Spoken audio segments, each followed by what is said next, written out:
Hi students, welcome you all to another video of business management. Today we are going to discuss about School of Management Thought.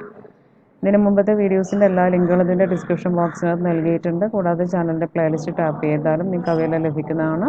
നിങ്ങൾക്ക് video useful ആണെന്ന് തോന്നുകയാണെങ്കിൽ like ചെയ്യുക, share ചെയ്യുക, comment ചെയ്യുക. ഇതുവരെ subscribe ചെയ്യാത്തവരുണ്ടെങ്കിൽ subscribe ചെയ്യുക, കൂടെ ബെല്ലൈക്കണും കൂടെ ഒന്ന് ക്ലിക്ക് ചെയ്യുക. അപ്പോൾ എന്തൊക്കെയാണ് സ്കൂൾ ഓഫ് മാനേജ്മെൻറ്റ് തോട്ടിനകത്ത് വരുന്നത്, എത്ര ഐറ്റംസ് വരുന്നു എന്നൊക്കെ നമുക്ക് നോക്കാം. School of management thought are the theoretical framework for the study of the management. മാനേജ്മെൻറ്റിനെ കുറിച്ച് പഠിക്കുന്നതിന് സഹായിക്കുന്ന കുറേ തിയറട്ടിക്കൽ ഫ്രെയിംവർക്ക്സ് ആണ് സ്കൂൾ ഓഫ് മാനേജ്മെൻറ്റ് തോട്ട്സ് എന്ന് പറയുന്നത്. അപ്പോൾ ഇത് ഓരോരോ മാനേജ്മെൻറ്റ് തിങ്കേഴ്സിൻ്റെ വ്യൂ പോയിൻറ്റ്സ് ആണെന്ന് പറയാം. അവരുടെ കുറേ ഫിലോസഫീസിനെ ബേസ് ചെയ്തിട്ടിരിക്കുന്ന ഒന്നാണ് സ്കൂൾ ഓഫ് മാനേജ്മെൻറ്റ് തോട്ട് എന്ന് പറയുന്നത്. Several school of thought in management have evolved over a period of time. കാലങ്ങളായിട്ട് ഒരുപാട് സ്കൂൾ ഓഫ് മാനേജ്മെൻറ്റ് തോട്ടുകൾ ഡെവലപ്പ് ചെയ്ത് വന്നിട്ടുണ്ട്. Management philosophy gives concrete and balanced approach to the managing business activities. Business activities manage ചെയ്യുന്നതിന് വളരെ concrete ആയിട്ടുള്ള, clear ആയിട്ടുള്ള, balanced ആയിട്ടുള്ള അപ്രോച്ചുകൾ പ്രൊവൈഡ് ചെയ്യുന്നുണ്ട്. മാനേജ്മെൻറ്റ് ഫിലോസഫീസ് അല്ലെങ്കിൽ ഈ പറയുന്ന സ്കൂൾ ഓഫ് മാനേജ്മെൻറ്റ് തോട്ടുകൾ നമുക്ക് പ്രൊവൈഡ് ചെയ്യുന്നുണ്ട്. These philosophies provide general guidelines of business management. Business മാനേജ്മെൻറ്റിനുള്ള കുറേ പൊതുവായിട്ടുള്ള തത്വങ്ങൾ, ഗൈഡ് ലൈൻസ് ഈ പറയുന്ന ഫിലോസഫീസ് നമുക്ക് പ്രൊവൈഡ് ചെയ്യുന്നുണ്ട്. മാനേജ്മെൻറ്റ് സിറ്റുവേഷൻസ് ഓരോന്നും ഡിഫറെൻ്റാണ്. പുതിയ പുതിയ ആശയങ്ങളും ഐഡിയയും എല്ലായിടത്തും വേണ്ടി വരും. എന്നിരുന്നാലും പൊതുവായിട്ടുള്ള കുറേ ജനറൽ ഗൈഡ് ലൈൻസ് നമുക്ക് ഈ പറയുന്ന ഫിലോസഫീസിൽ നിന്നൊക്കെ നമുക്ക് ലഭിക്കും എന്നുള്ളതാണ്. It is regarded as the foundation of management thinking and action. ഇത് മാനേജ്മെൻറ്റ് ചിന്തകളുടെയും പ്രവർത്തനങ്ങളുടെയും ഇതിൻ്റെ ഫൗണ്ടേഷനായിട്ടാണ് നമ്മൾ കരുതുന്നത്. ഏത് സ്കൂൾ ഓഫ് മാനേജ്മെൻറ്റ് തോട്ടിലാണോ നമ്മൾ നിൽക്കുന്നത് അതിനനുസരിച്ചായിരിക്കും പിന്നെ ബാക്കിയുള്ള നമ്മുടെ മാനേജ്മെൻറ്റ് തിങ്കിങ്ങും നമ്മുടെ ആക്ഷൻസും വരുന്നുണ്ടാവുക.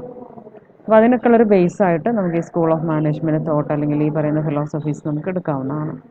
The idea and thinking provided by various school of management thought is of great help to the practising managers to apply the information and technique in the field of management. ഈ പറയുന്ന school of മാനേജ്മെൻറ്റിൽ നിന്ന് കിട്ടുന്ന ആശയങ്ങളും ചിന്തകളും, idea and thinking, practising മാനേജേഴ്സിനെ സംബന്ധിച്ചിടത്തോളം, അതായത് വർക്ക് ചെയ്തുകൊണ്ടിരിക്കുന്ന മാനേജേഴ്സിനെ സംബന്ധിച്ചിടത്തോളം വളരെയധികം സഹായകമാണ്. എന്തിനു വേണ്ടിയിട്ട്? മാനേജ്മെൻറ്റിൻ്റെ ഫീൽഡിൽ ഇൻഫോർമേഷൻസും ടെക്നിക്കുകളും ആശയങ്ങളും ഐഡിയകളും എല്ലാം തന്നെ അപ്ലൈ ചെയ്യുന്നതിനൊക്കെ വേണ്ടിയിട്ട് ഈ പറയുന്ന സ്കൂൾ ഓഫ് മാനേജ്മെൻറ്റ് പ്രൊവൈഡ് ചെയ്യുന്ന ചിന്തകളും ആശയങ്ങളും വർക്ക് ചെയ്തുകൊണ്ടിരിക്കുന്ന പ്രാക്ടീസിങ് മാനേജേഴ്സിനെ സംബന്ധിച്ചിടത്തോളം വളരെ ഉപകാരപ്രദമാണ്. Management of large business firm became too complex, and this led to the emergence of different school of philosophies to the theory of management, which are contributed by eminent thinkers. നമ്മൾ industrial റവല്യൂഷനൊക്കെ അങ്ങനെ വന്ന് പിന്നെ business ഓർഗനൈസേഷൻസിൻ്റെ size വളരെ കൂടി തുടങ്ങി. അങ്ങനെ വലിയ large business ഓർഗനൈസേഷനെ മാനേജ് ചെയ്യുക എന്ന് പറഞ്ഞു കഴിഞ്ഞാൽ ഭയങ്കര ബുദ്ധിമുട്ടാണ്, വളരെ കോംപ്ലക്സ് ആയിട്ടുള്ള കാര്യമാണ്. കാരണം ഒത്തിരി ഹ്യൂമൻ ബീയിങ്സ് അവിടെ വരും, ഒത്തിരി ഫങ്ഷൻസ് വരും. അപ്പോൾ അങ്ങനെയുള്ള കുറേ സാഹചര്യങ്ങൾ വന്നപ്പം പുതിയ പുതിയ സ്കൂൾ ഓഫ് മാനേജ്മെൻറ്റ് അല്ലെങ്കിൽ സ്കൂൾ ഓഫ് ഫിലോസഫീസ് ഇവിടെ ഡെവലപ്പ് ചെയ്തു, മാനേജ്മെൻറ്റിൻ്റെ ഏരിയയിൽ ഡെവലപ്പ് ചെയ്തു വന്നു എന്നാണ് പറയുന്നത്. Which are contributed by eminent thinkers. Eminent ആയിട്ടുള്ള പ്രമുഖരായിട്ടുള്ള മാനേജ്മെൻറ്റ് തിങ്കേഴ്സാണ് ഈ പറയുന്ന ഫിലോസഫീസ് എല്ലാം കോൺട്രിബ്യൂട്ട് ചെയ്തത്. Brief description of the important school of management thought are given below. അപ്പോൾ ഇങ്ങനെ ഈ എമിനൻ്റ് തിങ്കേഴ്സ് മുന്നോട്ട് വെച്ചിട്ടുള്ള ഈ ആശയങ്ങൾ, ചിന്തകളൊക്കെയാണ് നമ്മൾ എന്ത് പറയുന്നത്, സ്കൂൾ ഓഫ് മാനേജ്മെൻറ്റ് തോട്ട് എന്ന് പറയുന്നത്. ആ സ്കൂൾ ഓഫ് മാനേജ്മെൻറ്റ് തോട്ടിന് ഒരു ചെറിയൊരു വിശദീകരണമാണ് നമ്മളിവിടെ കൊടുക്കുന്നത്. എത്ര സ്കൂൾ ഓഫ് മാനേജ്മെൻറ്റ് ഉണ്ട് എന്നതിനെക്കുറിച്ച് ഒരുപാട് ഡിസ്പാരിറ്റീസ് ഉണ്ട്. അതിലൊരു ഐക്യമൊന്നുമില്ല. ചിലതിൽ നമുക്ക് കുറേ എണ്ണങ്ങൾ കാണാൻ പറ്റും, ചില ബുക്കിനകത്തും കുറച്ച് എണ്ണേ കാണാൻ പറ്റുള്ളൂ. ഏതായാലും ഒരു മിനിമം ലെവലിൽ ഇതിനകത്ത് ഉൾപ്പെടുത്തിയിട്ടുണ്ട്. അത് ഏതൊക്കെയാണെന്ന് നമുക്ക് നോക്കാം. ഒന്ന്, empirical approach. Advocates of empirical approach give importance to the study of experience of success and failure of practicing managers. Empirical എന്നുള്ളത് ഉദ്ദേശിക്കുന്നത് അനുഭവസിദ്ധമായ, പ്രയോഗസിദ്ധമായ, അതായത് നമ്മുടെ അനുഭവത്തിൽ നിന്നും കാര്യങ്ങൾ പഠിച്ചെടുത്ത് പ്രയോഗിക്കുക എന്നുള്ളതാണ് ശരിക്കും ഈ അപ്രോച്ച് കൊണ്ട് നമ്മൾ ഉദ്ദേശിക്കുന്നത്. അപ്പോൾ എംപിരിക്കൽ അപ്രോച്ചിൻ്റെ അഡ്വക്കേറ്റ്സ് ഇമ്പോർട്ടൻസ് കൊടുത്ത് അതിനാണ് give importance to the study of experience of success and failure of practising managers. Practising മാനേജേഴ്സിൻ്റെ വിജയപരാജയങ്ങളുടെ അനുഭവങ്ങൾ, അവർക്ക് വിജയം ഉണ്ടായിട്ടുണ്ടാവാം, പരാജയങ്ങൾ ഉണ്ടായിട്ടുണ്ടാവാം, മിസ്റ്റേക്സ് സംഭവിച്ചിട്ടുണ്ടാവാം. ആ അനുഭവങ്ങളെ പഠനത്തിനാണ് ഏത് ഇമ്പോർട്ടൻസ് കൊടുക്കുന്നത്, എംപിരിക്കൽ അപ്രോച്ച് ഇമ്പോർട്ടൻസ് കൊടുക്കുന്നത്. അപ്പോൾ ആ ഒരു നിലക്ക് നോക്കുകയാണെങ്കിൽ ഈ അപ്രോച്ച് പ്രകാരം management is the study of practical experience of managers. Management എന്ന് പറഞ്ഞു കഴിഞ്ഞാൽ എന്താണ്? മാനേജേഴ്സിൻ്റെ പ്രാക്ടിക്കൽ എക്സ്പീരിയൻസിന്, അവർക്ക് ശരിക്കും ഉണ്ടായി കഴിഞ്ഞിട്ടുള്ളൊരു എക്സ്പീരിയൻസിനെ കുറിച്ചുള്ള പഠനമാണ്. And hence such a study would provide a better understanding to the effective way of managing a business enterprise. അപ്പോൾ അതുകൊണ്ട് തന്നെ അത്തരം ഒരു പഠനം നമുക്ക് എന്ത് നൽകും? ഒരു ബിസിനസ് എൻ്റർപ്രൈസിനെ മാനേജ് ചെയ്യുന്നതിനുള്ള ഏറ്റവും നല്ലൊരു വഴി, ഒരു ഇഫക്റ്റീവ് വേയെക്കുറിച്ചൊരു അണ്ടർസ്റ്റാൻഡിങ് ഉണ്ടാക്കുന്നതിന് ഇത് സഹായിക്കും. ഇത്തരം പഠനം സഹായിക്കും എന്നാണ് പറയുന്നത്. അപ്പോൾ ഒരു പ്രാവശ്യം ഉണ്ടായി കഴിഞ്ഞിട്ടുള്ളൊരു എക്സ്പീരിയൻസിന് ഇമ്പോർട്ടൻസ് ആണ് ഇവിടെ കൊടുക്കുന്നത്. The study and analysis of practical cases is also emphasized under this approach. നമ്മളെ പ്രാക്ടിക്കൽ കേസസ്, സാഹചര്യങ്ങളുടെ പഠനവും അതിൻ്റെ അനാലിസിസും എല്ലാം ഇതിനകത്ത് വരുന്നുണ്ട്. The case study is highly useful for understanding the experience of successful managers or errors committed by them under different situations. ഈ case study വളരെയധികം useful ആണ്. നമ്മളെ മാനേജേഴ്സിനെ സക്സസ്ഫുൾ മാനേജേഴ്സ് ഉണ്ടാവും, അവരുടെ സക്സസ്സിനെ കുറിച്ച്, അതുപോലെ തന്നെ എത്ര സക്സസ്ഫുൾ മാനേജറാണെങ്കിലും എറേഴ്സ് അവിടെ ഇവിടെ കമ്മിറ്റ് ചെയ്തിട്ടുണ്ടാകും. ആ എറേഴ്സിനെ കുറിച്ചൊക്കെ തന്നെ, അത്തരം അനുഭവങ്ങളെ കുറിച്ചൊക്കെ തന്നെ നല്ലൊരു അണ്ടർസ്റ്റാൻഡിങ് ഉണ്ടാക്കുന്നതിന് കേസ് സ്റ്റഡി, അതായത് ഒരു പർട്ടിക്കുലർ കേസിനെ പ്രത്യേകം എടുത്ത് പഠിക്കുന്നത്, അങ്ങനെ കേസ് സ്റ്റഡി വളരെയധികം യൂസ്ഫുൾ ആയിരിക്കും. But one important limitation of this approach is that, പക്ഷേ ഈ ഒരു അപ്രോച്ചിനൊരു ലിമിറ്റേഷൻ ഉണ്ട്. That treating management like a law may not be true in all cases. മാനേജ്മെൻറ്റിനെ ഒരു നിയമം പോലെ കരുതുന്നത് എല്ലായ്പ്പോഴും ശരിയാവണമെന്നില്ല. ഒരു നിയമത്തിൻ്റെ പ്രത്യേകത എന്താ? അത് എല്ലായിടത്തും ഒരുപോലെ തന്നെ ആയിരിക്കും. പക്ഷേ മാനേജ്മെൻറ്റിന് ഒരു നിയമം പോലെ എല്ലായിടത്തും അത് ഒരുപോലെ അപ്ലൈ ചെയ്യാമെന്ന് വിചാരിച്ചു കഴിഞ്ഞാൽ അത് തെറ്റായി പോകും എന്നാണ് പറയുന്നത്. അപ്പോൾ ഒരാളുടെ അനുഭവം തന്നെ മറ്റൊരിടത്ത് നമുക്ക് അപ്ലൈ ചെയ്യാൻ പറ്റണമെന്നില്ല എന്നാണ് പറഞ്ഞതിനർത്ഥം. Management is not like law based on past happenings. നമ്മുടെ പഴയ അനുഭവങ്ങളെ ബേസ് ചെയ്തുകൊണ്ടുണ്ടാകുന്ന ഒരു നിയമം പോലെ അല്ല മാനേജ്മെൻറ്റ് എന്ന് പറയുന്നത്. No two situations are exactly identical. രണ്ട് സിറ്റുവേഷനും ഒരുപോലെ തന്നെ ആവണമെന്നില്ല. Each case has its own peculiarities. ഓരോരോ സാഹചര്യത്തിനും അതിൻ്റേതായ ഒരു സവിശേഷതകളുണ്ടാകും. ആ ഒരു സിറ്റുവേഷനെ ഇൻഫ്ലുവൻസ് ചെയ്യുന്ന വേറെയും കുറേ ഘടകങ്ങളുണ്ടാവാം. അപ്പോൾ a right approach under a given situation in the past may not be hold good for a future situation. ഒരു കഴിഞ്ഞൊരു സിറ്റുവേഷനിൽ നമുക്ക് വളരെ ശരിയായിട്ട് ഉള്ള ഒരു അപ്രോച്ച്, നമ്മുടെ ആ ഒരു സമീപനം ഒരു ഫ്യൂച്ചറിൽ ചിലപ്പം അതുപോലത്തെ ഒരു സിറ്റുവേഷനിൽ തന്നെ നന്നായിക്കൊള്ളണമെന്നില്ല, സ്യൂട്ടായിക്കൊള്ളണമെന്നില്ല.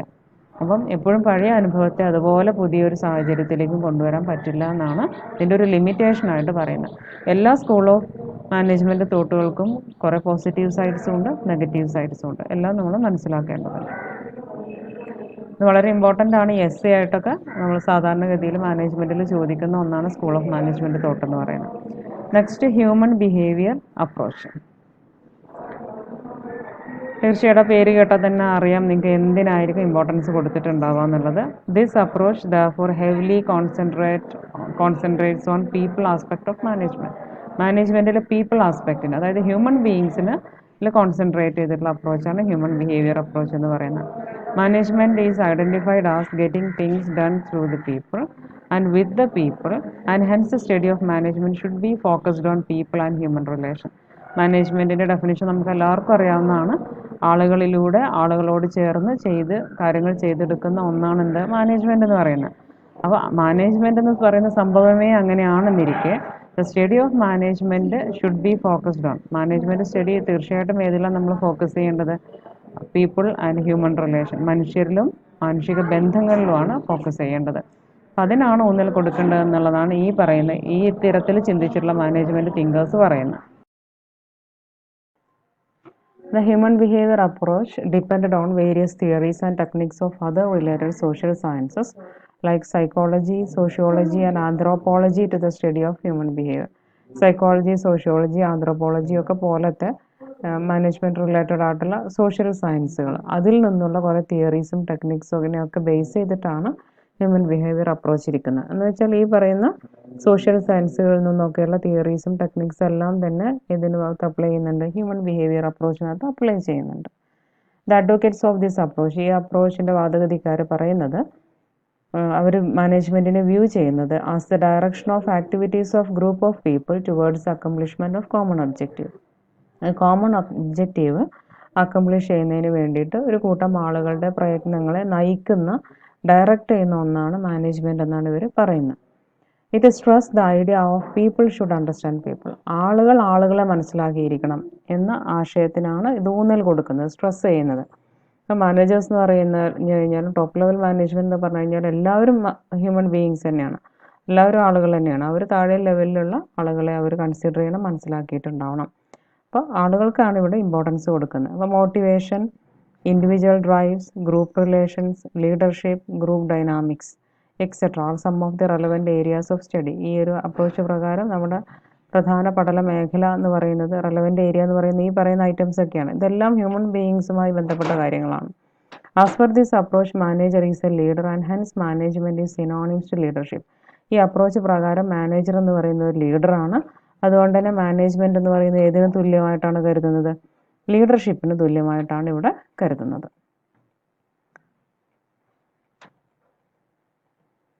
It is true that management is more concerned with human behavior and there is no disagreement regarding the importance of leadership. അപ്പോൾ അത് സത്യമാണ്, മാനേജ്മെൻറ്റ് ഹ്യൂമൻ ബിഹേവിയറുമായി ബന്ധപ്പെട്ടതാണെന്നുള്ളതും അത് സത്യമാണ്. അതുപോലെ തന്നെ ലീഡർഷിപ്പിന് അവിടെ കൂടുതൽ പ്രാധാന്യമുണ്ട് എന്നുള്ള കാര്യത്തിലൊന്നും ഒരു തർക്കമില്ല. എന്നിരുന്നാലും however any attempt to simplify the concept of management terms of human relation is not correct. എന്നിരുന്നാലും മാനേജ്മെൻറ്റ് എന്ന് പറയുന്നത് ഒരു ഹ്യൂമൻ റിലേഷൻസ് അടങ്ങുന്ന മാത്രമാണ്, അല്ലെങ്കിൽ ഹ്യൂമൻ റിലേഷൻഷിപ്പിനെ ബേസ് ചെയ്തത് മാത്രമാണ് എന്നുള്ള രീതിയിൽ മാനേജ്മെൻറ്റിനെ സിംപ്ലിഫൈ ചെയ്യുക എന്ന് പറഞ്ഞു കഴിഞ്ഞാൽ ഇത്ര ശരിയായിട്ടുള്ള ഒരു അറ്റംപ്റ്റ് അല്ല. തീർച്ചയായിട്ടും of course management is something more than mere human relation. വെറും ഒരു മാനുഷിക ബന്ധം എന്നതിലപ്പുറം എത്രയോ വലിയ കാര്യമാണ് മാനേജ്മെൻറ്റ് എന്ന് പറയുന്നത്. അപ്പോൾ ഹ്യൂമൻ റിലേഷൻ എന്നതിൽ മാത്രം ഒതുങ്ങുന്ന ഒന്നല്ല, അതിനേക്കാളും കുറേ കാര്യങ്ങൾ വരുന്നതാണ് മാനേജ്മെൻറ്റ് എന്ന് പറയുന്നത്. അപ്പോൾ അതിൻ്റെ ഈ ഒരു അപ്രോച്ചിൻ്റെ ഒരു ഡിഫക്റ്റായിട്ട് നമുക്ക് പറയാവുന്ന കാര്യമാണ് ഇത്. ഏത് അപ്രോച്ചും കംപ്ലീറ്റ് അല്ല എന്ന് മനസ്സിലാക്കുക. The social system school is similar to human behaviour school in its ideas. ആശയപരമായിട്ട് നോക്കുകയാണെങ്കിൽ ഹ്യൂമൻ ബിഹേവിയർ സ്കൂളിനോട് വളരെയധികം സാമ്യമുള്ള ഒന്ന് തന്നെയാണ് ഇത് സോഷ്യൽ സിസ്റ്റം സ്കൂൾ എന്ന് പറയുന്നത്. However, this approach views management as social system or a system of cultural relationship.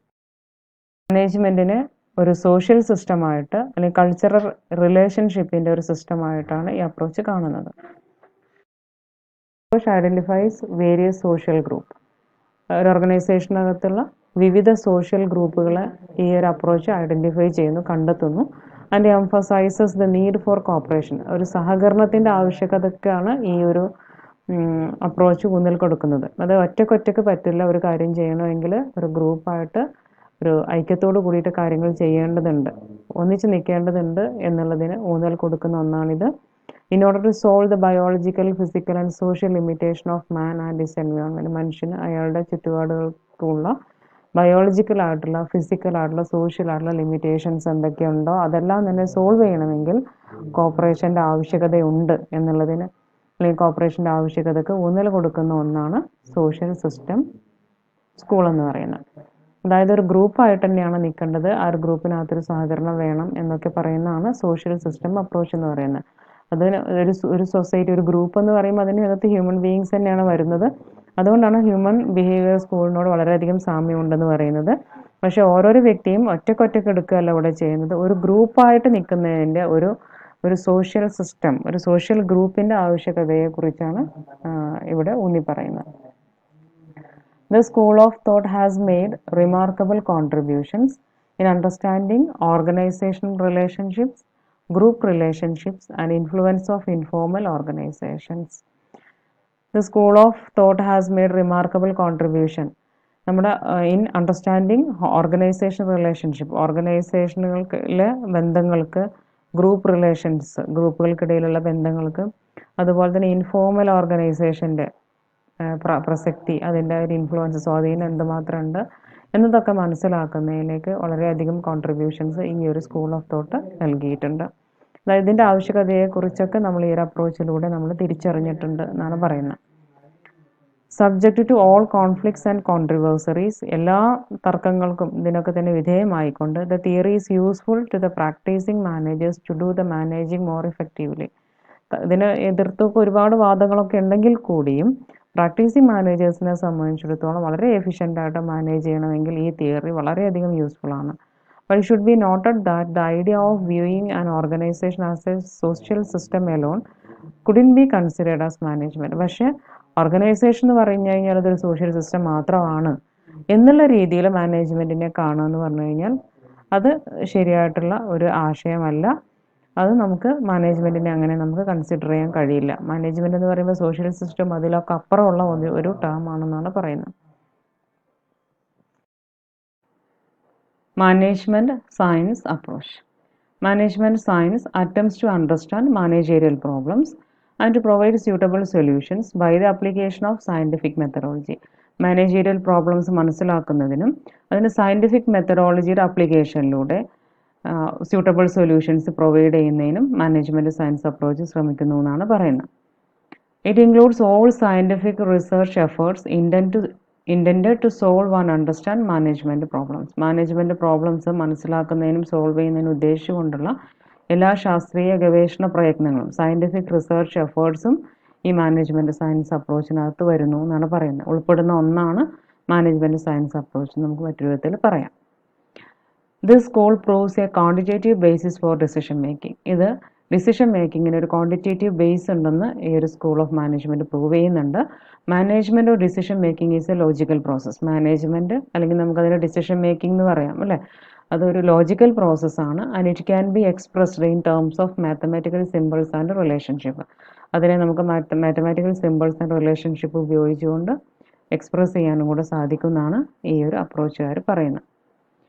This school of thought contributed much to the management by providing tools and techniques to the decision-making capacity of managers by analyzing different alternatives in scientific manner. വിവിധ alternatives analyse ചെയ്തുകൊണ്ട്, alternatives എന്നുകൊണ്ട് ഉദ്ദേശിക്കുന്നത് decision make ചെയ്യുന്നതിന് വേണ്ടിയിട്ട് അല്ലെങ്കിൽ ഒരു പ്രശ്നം solve ചെയ്യുന്നതിന് വേണ്ടി ഒത്തിരി സൊല്യൂഷൻസ് നമ്മുടെ മുമ്പിലുണ്ടാവും.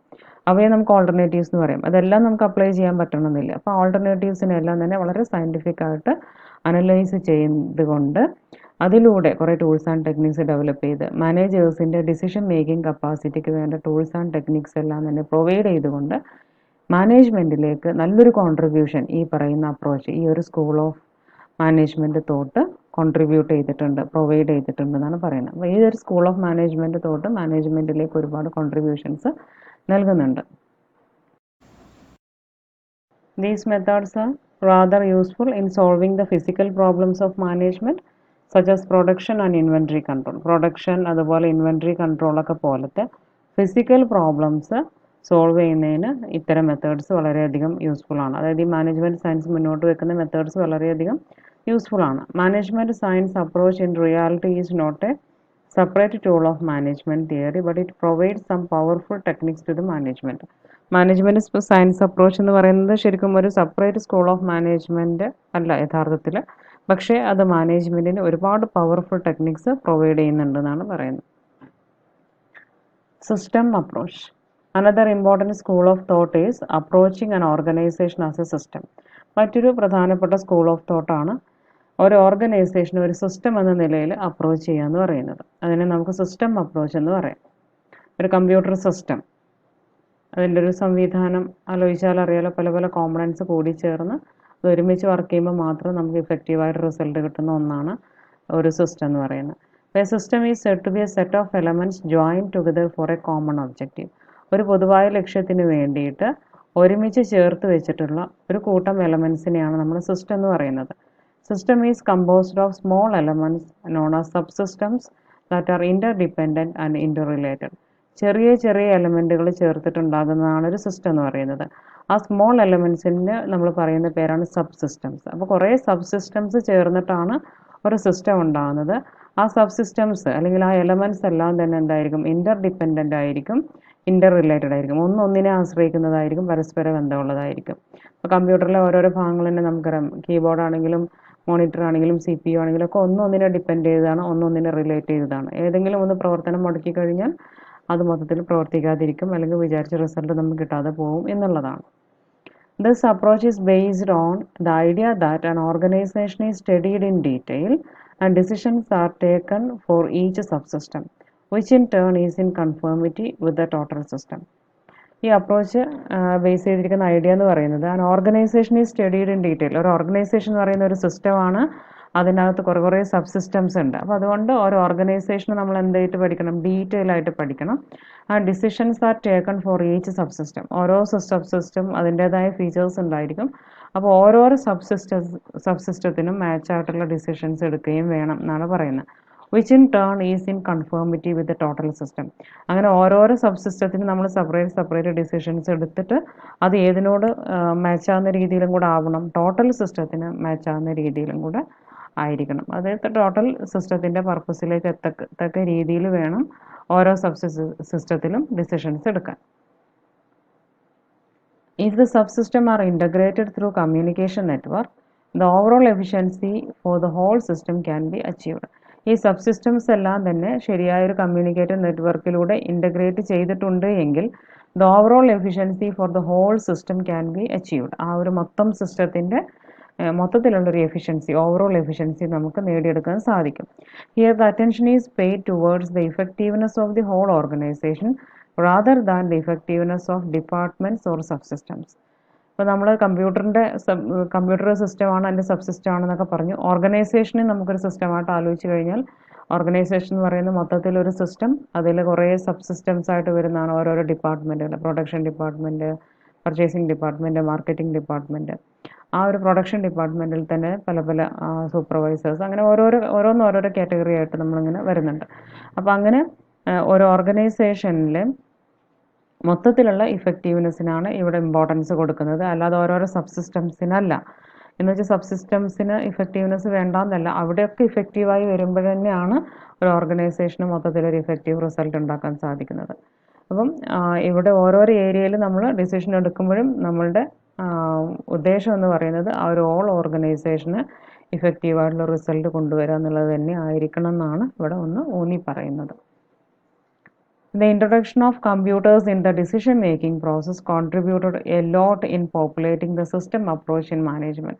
ഈ ഡിസിഷൻ മേക്കിംഗ് പ്രോസസ്സിനകത്തൊക്കെ ഈ കമ്പ്യൂട്ടറിൻ്റെ ഒരു ഇൻട്രൊഡക്ഷൻ, കമ്പ്യൂട്ടർ വന്നതോട് കൂടിയിട്ട് ഈ ഒരു സിസ്റ്റം അപ്രോച്ച് മാനേജ്മെൻറ്റിനകത്ത് വളരെയധികം പോപ്പുലറായി മാറിയിട്ടുണ്ട്. Or situational approach. Contingency or situational approach is the latest approach in management. മാനേജ്മെൻറ്റിൽ ഏറ്റവും ലേറ്റസ്റ്റ് ആയിട്ടുള്ള ഏറ്റവും പുതിയ അപ്രോച്ചാണിത്.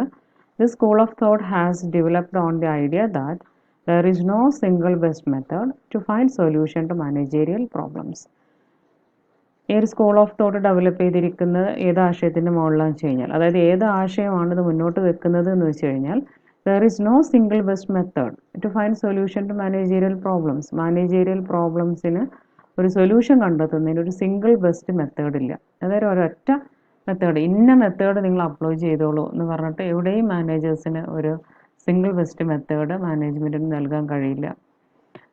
മാനേജറുടെ അറിവനുസരിച്ച് എക്സ്പീരിയൻസിനെ ബേസ് ചെയ്തുകൊണ്ട് സാഹചര്യം നോക്കിയിട്ട് തരം പോലെ മാനേജേഴ്സ് ആ ഒരു പ്രശ്നം സോൾവ് ചെയ്യേണ്ടതായിട്ട് വരും എന്നുള്ളതാണ് ഈ അപ്രോച്ച് മുന്നോട്ട് വെക്കുന്ന ആശയം എന്ന് പറയുന്നത്.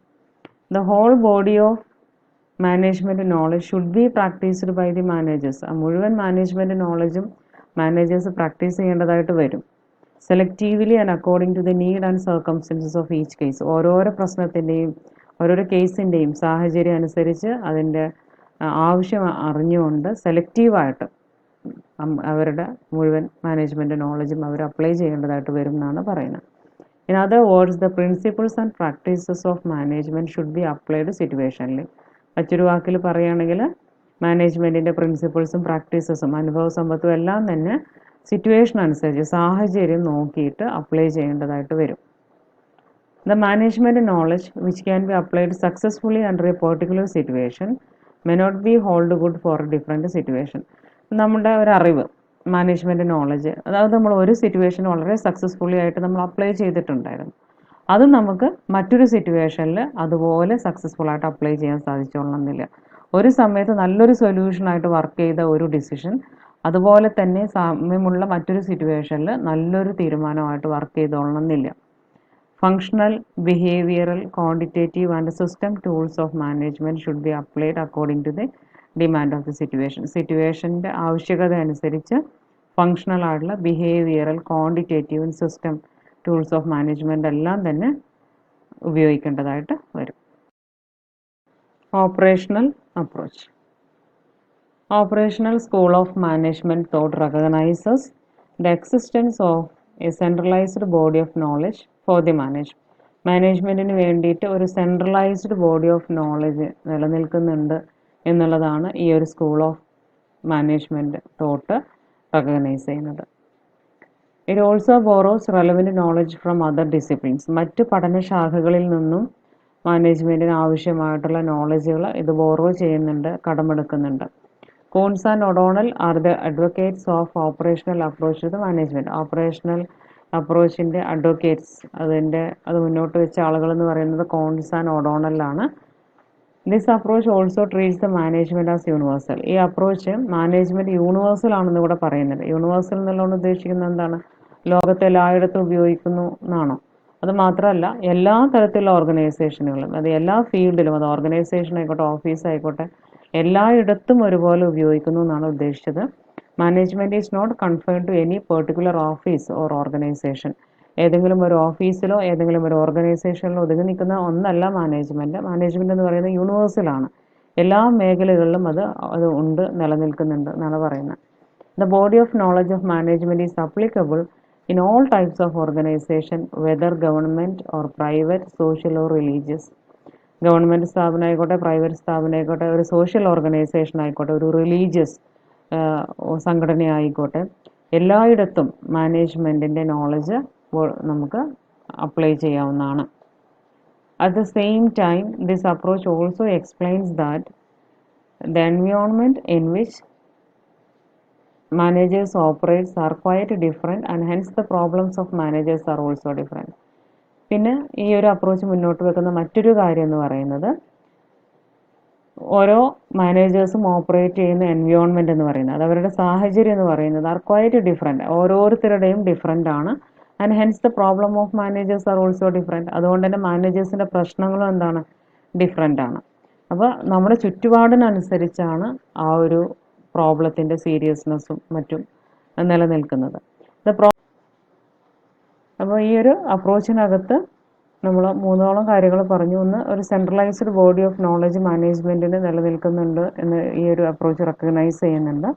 കൂടാതെ മാനേജ്മെൻറ്റ് എന്ന് പറയുന്നത് യൂണിവേഴ്സൽ ആയിട്ടുള്ള ഒന്നാണ്. എല്ലായിടത്തും, അത് ഓർഗനൈസേഷനെന്നോ ഓഫീസെന്നോ അങ്ങനത്തെ റിലീജിയസ് ആയിട്ടുള്ള സംഘടനകളൊന്നും വ്യത്യാസമില്ലാതെ എല്ലായിടത്തും അതൊരുപോലെ ഉണ്ട്.